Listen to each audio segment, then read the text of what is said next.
Welcome to the program. Today we'll talk about what's going on in global financial markets. We'll find out what's happening with the banks and the CBA earnings season. We'll also talk about the earnings season at large. And our finance tip for the day is how you should be investing right now. And we'll also talk a bit more about our Switzer Investor Strategy Day on March 16 and March 17 in Melbourne and Sydney. I'm Marty Switzer. I'm Peter Switzer. I'm Paul Rickard. And we're mad about money.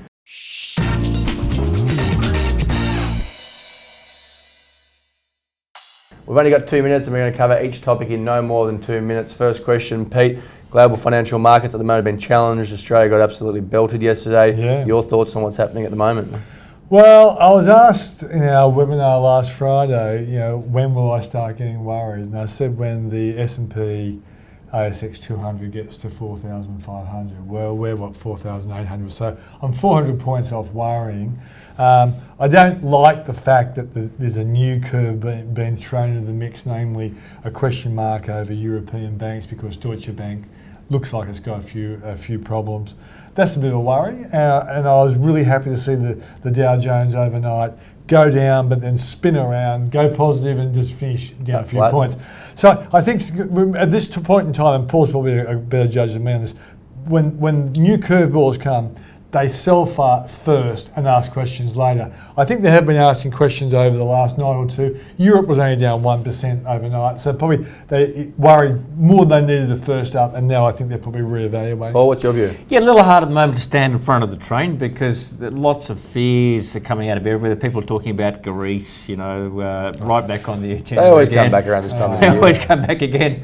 The stock market is the lowest it's been in 25 years. It's a lot of fear about sovereign funds, having from our, Norway and other countries, particularly out of the Middle East, having to liquidate to raise cash. Because the oil price is too low. The oil price is too low. A lot of question marks around the European banks, also they're exposed to some of the oil companies. So it's the oil contagion affecting. Look, it's still the oil theme really driving all this. It's still the oil theme, plus China, plus people talking about the Chinese government, whether they can, the reserves running down, all the rest of the stuff. I think you've got to you can't stand in front of the train at the moment. That's the problem.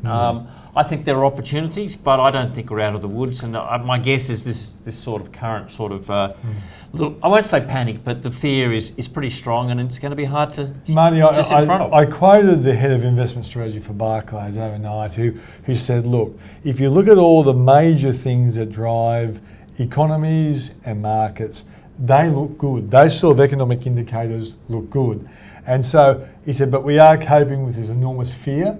But he said if you've got the will and the strength, it probably is. He didn't use the word buying opportunity, but he said it's probably a good time to strengthen up on your equities. Because if we look at the Australian economy, the data overall has been positive for a number of months now. Yeah. The US economy, I guess there's always concerns over where it's heading, but they did raise interest rates not long ago, so they couldn't have been too concerned. The payroll number missed the other day. Only on the employment side, Marty. But unemployment came down. Wages are up, participation rate up. So what's your thoughts on the US economy at the moment? I think the US economy is one sentence. Is not as strong as we thought 6 months ago. Yeah. But now we're still strong. We'll take that to move on. Obviously, as part of this, I guess, market sell-off, you'd call it, for lack of a better term, the banks have been getting hit very heavily.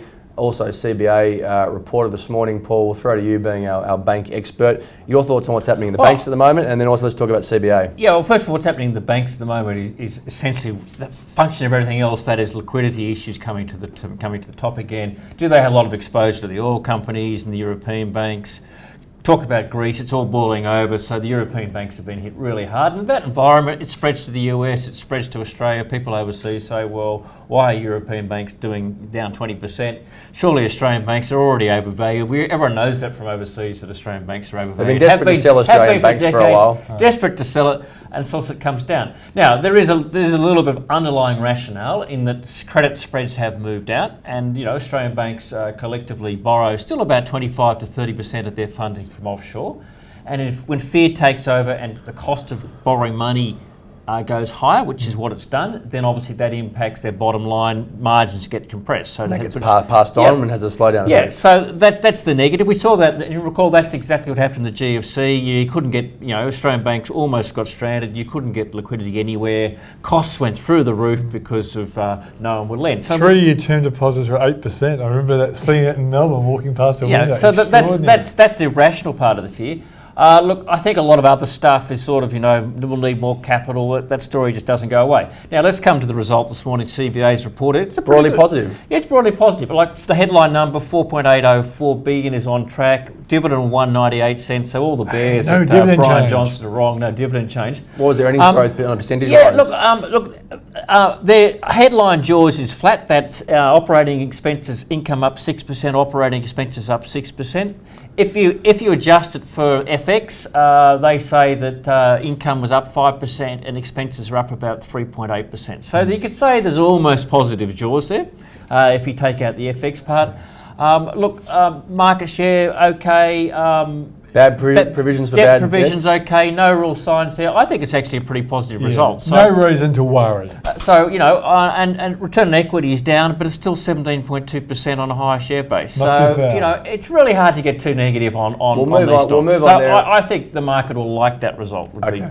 Good to hear. So we'll move on now. We'll talk about earnings season in general. There's been a few announcements now. I guess the other big one this week's Rio, but there's been a few so far. Pete, what's your thoughts? It's still firing up. Yeah, I think I liked what I saw in JB Hi-Fi. Sure, they've been. It came on the show, which is always a positive. Yeah, when a CEO comes on the show. But I think this is a company, and I think this company actually sort of typifies what's going on. It's been short sold against on the supposition that they would under-deliver and come up with a bad result, and they come up with a very good result. Their future is going to be helped by the fact that Dick Smith has now been taken out of the game, so clearly that gives them a bit more solidity. But retail is a very important area to look at for this economy, considering post-GFC, everybody was saving, no one was buying.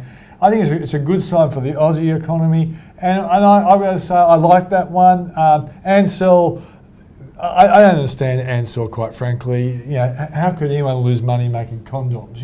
Are we giving up on sex? I don't think so. But they've got some sort of excuses for it. It's probably a buy at these stages. Yeah, They've sold off pretty I haven't done the data, and look, I think overall results aren't too bad. Every company's basically kept dividend unchanged or increased it so far. AGL this morning's not too bad. Boral's not too bad. Both have got higher dividends. Operating profits up. CBA's okay. I think the early results looking better than I expected. So, but we're in a market that's sort of probably not focusing on it too much. So we'll see how it plays out. So look, I think there's actually good momentum there, notwithstanding obviously the headwinds for the resources industry. And I don't think you can get. So if we didn't have these macroeconomic headwinds, then maybe the market will be liking these results a bit more. Yeah, it'll just get lost in the wash. Maybe if overseas settles down a bit, people will focus a little bit more on it. But I think the trend so far is looking not too bad in terms of earnings season. Every commentator I've interviewed on my show, I've asked the question, okay, tough times now, do you expect a bounce in this market over the year? Every one of them has said yes. We'll move on to the next topic. So our finance tip today, we're going to talk to Peter and Paul about how they're investing at the moment. And I guess in these volatile times, tough month in January, tough start to the year in February. We'll also touch on our Investor Strategy Day, which will again explore much deeper the themes as to how we're investing and how some of our partners are investing, particularly I guess in Australia and offshore. That event's on March 16 and March 17 in Melbourne and Sydney. There's details at switzer.com.au/events, or you can click on the link here. Paul, in terms of your view, how are you investing right now? Look, I'm pretty well a little bruised because I didn't think the market wasn't bruised. I have to admit that. I'm a little on the sidelines at the moment. I've actually sort of decided consciously just to pull back, not to de-weight out of equities, but I'm not putting more money in just yet because I think this train has momentum. So you're in cash? Yeah, so I've been moving a little more into cash. I'm waiting for the opportunity. So I think I'm not ready to say this is the bear market, Peter, but the signs are unfortunately not looking particularly strong, and I agree. So I'm going to be a little more selective. And I think the train is there. So look, I think maybe the next couple of weeks I'll look at some of the bank stocks, but you can't stand in the way of what's happening out there. Just Pete, what about you? You buying the dips? Well, I'm waiting, like Paul. I don't care. Look, I don't want it to be a bear market, but if it's a bear market, it's a bear market.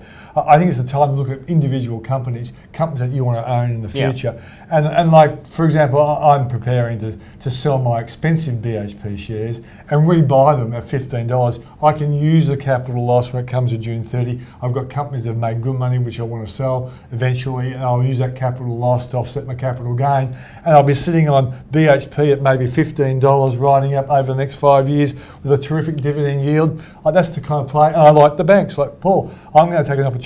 I think the banks will probably cop a bit for the next few days, maybe the next few weeks. But they're great companies, and I'm going to be buying them and holding them for the next 4 or 5 years. A very interesting headline in today's Australian, Marty, which just on that topic of how you're doing, it talked about the share market had no growth over 10 years. Now, so that means the index, the S&P ASX 100, yes, last night closed about where it was in February 2006. That's pretty bearish, but of course what that doesn't take into account is dividends, okay?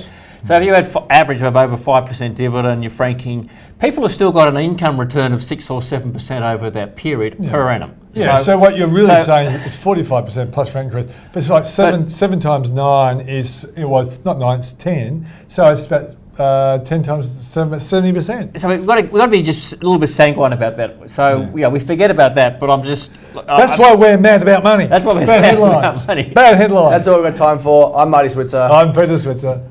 I'm Paul Rickard. And we're mad about money.